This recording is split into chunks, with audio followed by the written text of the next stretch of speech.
Alright, ladies and gentlemen, we are back with Clint Emerson's book 100 Deadly Skills. Today, as always, we'll be looking at another top 10 tips. This is episode 5, so that means we're halfway there. I have to say the next few tips are my favourites so far.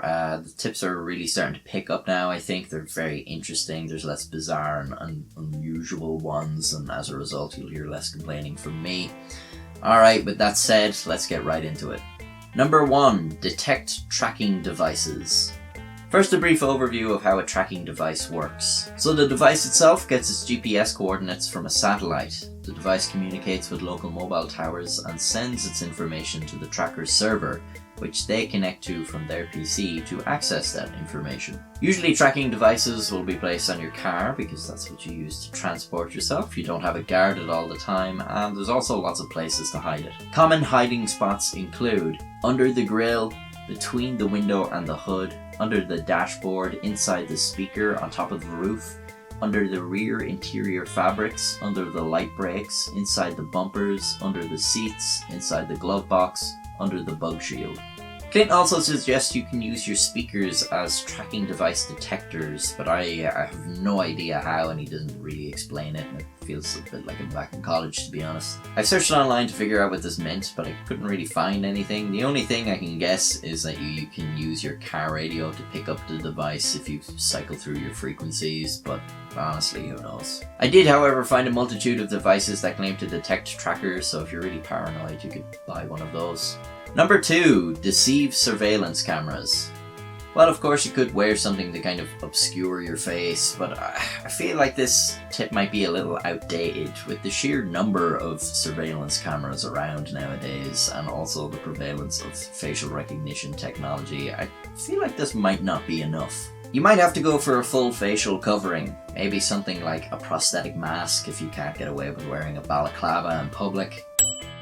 You can also shine a light into the camera's lens to throw off the lighting levels. We saw a real-life example of this recently as the Hong Kong protesters used lasers to disrupt surveillance. This next part is very interesting. According to Clint, you can put a razor blade halfway through a video feed cable and that will disrupt the signal, and taking it out again will return the video feed to normal. I think something similar happened when Jeffrey Epstein killed himself. Number 3. Create improvised lockpicking tools. In this tip, Clint tells us how to bend and twist paper clips into a rake pick and a torsion tool using the pliers. I won't go into detail of the steps involved here. I think it seems fairly straightforward. I imagine the main issue here would be how finicky it's going to be to bend those things into shape. And even Clint says it's going to be time intensive, and he was a Navy SEAL. I suspect he has quite a bit more patience and resolve than I do. Can't open a packet of food without a scissors. Well, fuck it. I'll just starve. Number 4. Pick a lock. Well, now you have your lockpicking tools, it's time to put them to use. So, locks are made up of a case and a plug. The plug is what you put your key into and turn to open the lock. Without a key, the plug is blocked from turning by a set of tumblers. There's usually 5 of them. Each tumbler is actually 2 separate parts, so they need to be lined up so that the top parts are in the case and the bottom parts are in the plug. Then you can turn the plug and the tumbler pieces separate from each other. Of course, the problem is the tumblers are all different lengths, so they need to be held up higher or lower to each other, which is what the ridges on a key are for. They hold up the tumblers to the shearing line between the case and the plug. So you use your rake pick to push up the tumblers and your torsion tool to both support the pick and turn the plug. Number 5. Clam a key. Clamming is just a way of duplicating a key, with the exception of special keys that also have a digital handshake, such as some car keys. A key is actually fairly simple. Remember that all you care about is the distances from the tumblers to the shear lines, so all you need from the key are those ridges. You can just take a picture of them and trace them out, or leave an imprint of them on something like styrofoam or a bar of soap. The bar of soap is maybe not the best option here. It's going to leave the key all messy, and also it's very situational. Like, in what scenario are you going to have a key and a bar of soap in your hands at the same time? And also, if anybody catches you with these 2 items, they're going to immediately know what you're doing. My favourite option is pressing the key into your skin and tracing the outline. Make a pretty cool tattoo, maybe. Number 6, clone a key. Now with your Clam in hand, you want to photocopy that sucker and cut the shape out of a sheet of aluminum. Aluminum? Get that dirty bullshit out of my face. Aluminium squad for life. Put your aluminium clone into the plug to lift up the tumblers and then use your torsion tool to turn the lock. Number 7, impression a lock. This is fairly straightforward, but I imagine it's very time consuming. You obtain a blank key and insert it into the lock with vice grips, and you sort of wiggle it up and down until the tumbler pins leave impressions on the key. Then you file down those marks and repeat the process until the lock turns.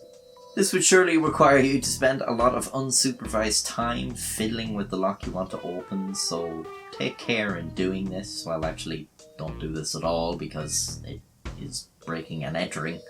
Number 8, bypass a hotel room door. This tip basically relies on the hotel room door being a lever handle which is locked on the outside but can be opened freely from the inside. You need to make this hook-shaped tool from a clothes hanger which will suspend a string lasso. You slide it under the door and you leverage it until it's up by the handle and the lasso is around the handle. Then you pull the string to open the door from the other side. Any of the hotels I've been in, the door handles are usually quite heavy, so I imagine this probably takes quite a time to do, just making sure that you've got the perfect grip on the handle that doesn't just slide off. During all of which you are in a hotel corridor, so maybe not the most covert of entrances, but it's a neat trick. Number 9, surreptitiously unlatch door locks. This one is very confusing. You use a rubber band to unlock a chain latch, but from the looks of the illustrations, it seems like he's already on the other side of the door. I really don't understand how in God's name this works. Maybe the set of instructions means more to you, but it's lost on me. The bit I do get is at the end where he reapplies the lock to make it seem as if he was never there. And actually, that raises an interesting question. Doesn't there need to be somebody in the room for these latches to be in place? Like, you can't set them as you leave unless you do this thing that he does at the end here. So, is he entering a room that people are already in or not? Everything here makes it seem like he's already in the room, so I'm not really sure why he's faffing around with the locks. Number 10, defeat a padlock. You've made it to the end of the video, now you must defeat the mighty padlock end boss. You cut up an aluminum can, just kidding, still on that aluminium thing. You fashion the cuts into these shims, you slide them into the padlock, and then you shim it.